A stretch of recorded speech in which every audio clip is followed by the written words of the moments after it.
Hi there, Clark Woof here.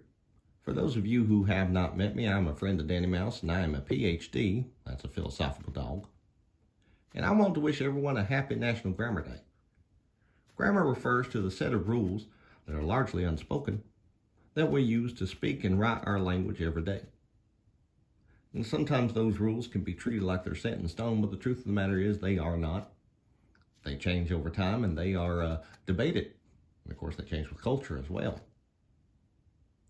Let's take one example. The split infinitive.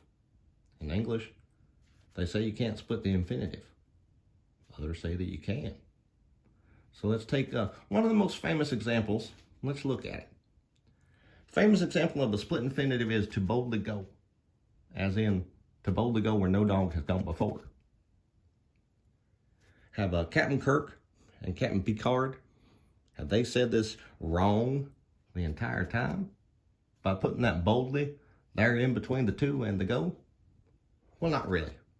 See, in English, our infinitives are two words, to go. An infinitive is just a verb that has not been conjugated. You are not saying I am going or I went or I will go. You're just saying to go. In English, it's two words. Now, if we look at some other languages like Spanish, the infinitive is one word, ir, ir. Can't split that up. One word, one little syllable.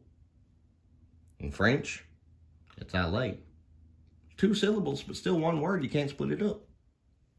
But in English, to go are two words. Ain't no reason in the world not to split those up. By the way, I just used the word ain't. Ain't considered good grammar in formal English. But if you're up here in the North Georgia mountains, why, it's perfectly fine to say.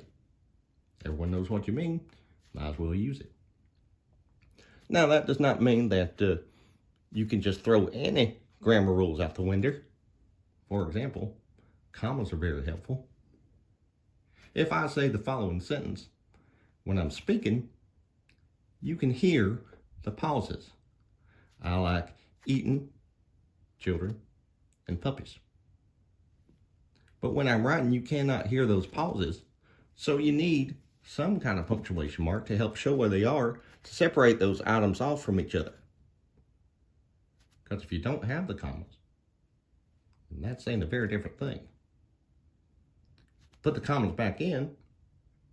If you're, for example, reading a dating profile, well, that sounds like a right nice person. Take those commas out. Better run the other way. So, use good grammar. Use your own good grammar.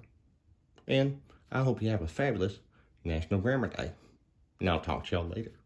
Bye.